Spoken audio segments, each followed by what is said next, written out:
আসসালামু আলাইকুম। আজকে ক্লাসে আমরা আলোচনা করব কাস্টম লিস্ট নিয়ে। এর আগের দিন আমরা কিভাবে অটোফিলের কাজ করে এটা আমরা দেখেছি, এবং অটোফিলের ভিতরে আমরা দেখেছি যে একটা মাসের নামের প্রথম একটা অক্ষর লিখলে বা দুইটা অক্ষর লিখলে পরবর্তীগুলো অটোমেটিকভাবে আসে।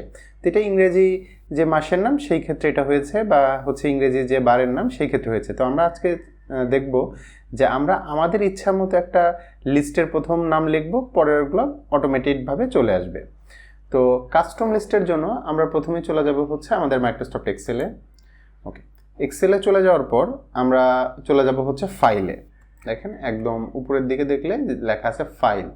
আমরা ওই ফাইল অপশন থেকে আমরা ক্লিক করব। ক্লিক করার পর একদম নিচের দিকে আসলে আমরা দেখব লেখা আছে যে অ্যাকাউন্টের নিচে দেখবেন অপশনস।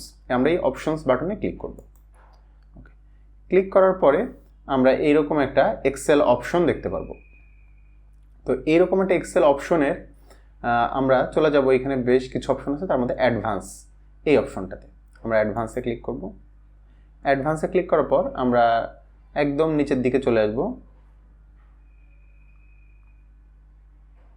আমরা যদি একটু নিচের দিকে আসতে থাকি,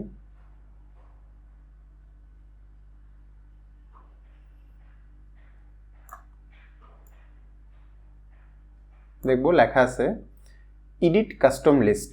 জেনারেলের ভিতরে লেখা আছে এডিট কাস্টম লিস্ট। আমরা এই এডিট কাস্টম লিস্টে ক্লিক করব।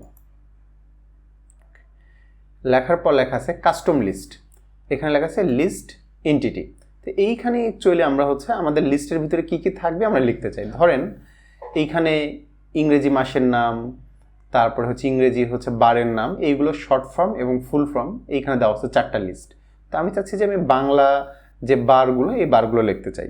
তো আমি প্রথমে অভ্রতে গিয়ে আমার কিবোর্ডটাকে প্রথমে একটু বাংলা করে নিচ্ছি। নেওয়ার পর মনে করেন আমি লিখব শনি, এরপরে কমা দিব, দিয়ে লিখব রবি, এরপরে সোম, এরপরে মঙ্গল, আচ্ছা একটু বানান ভুল হলো, এর সমস্যা নেই। এরপরে বুধ, এরপরে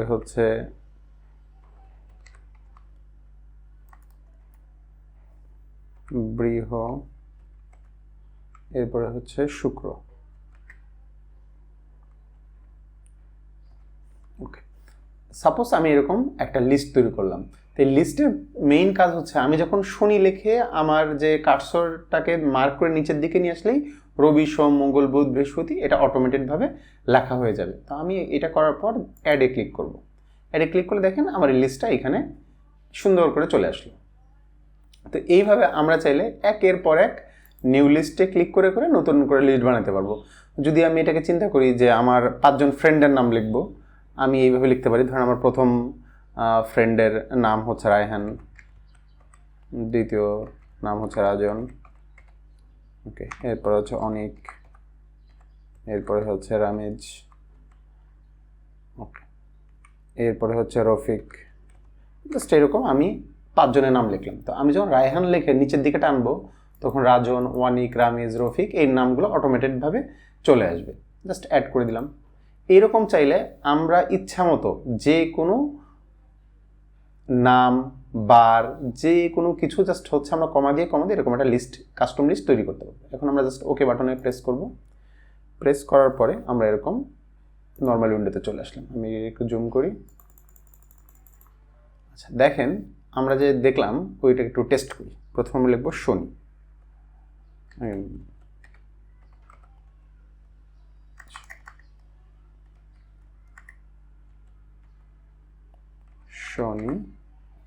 শনি লিখলাম। এখন শনি লেখার পর আমি যদি এইটাকে জাস্ট টানতে থাকি, দেখেন রবি, সোম, মঙ্গল, বুধ, বৃহস্পতি, শুক্র। আমি যেভাবে বানান লিখেছি ঠিক সেম ভাবে এইখানে এটা রিপিট হয়েছে। ওকে, আবার যদি লিখি মনে করেন রায়হান,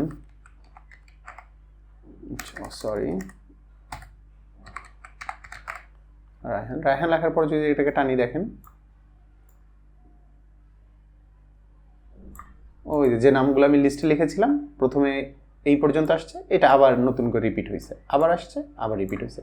তো আমরা চাইলে এই রকম করে আমার স্টুডেন্টদের নাম, আমার বারের নাম, মানে যে নামগুলো আমার বারবার ফ্রিকোয়েন্টলি ব্যবহার করতে হয় আমি সেইগুলোকে একটা কাস্টম লিস্ট আকারে লিখতে পারি, যেন আমাকে একই নাম বারবার আমার এক্সেলে লিখতে না হয়।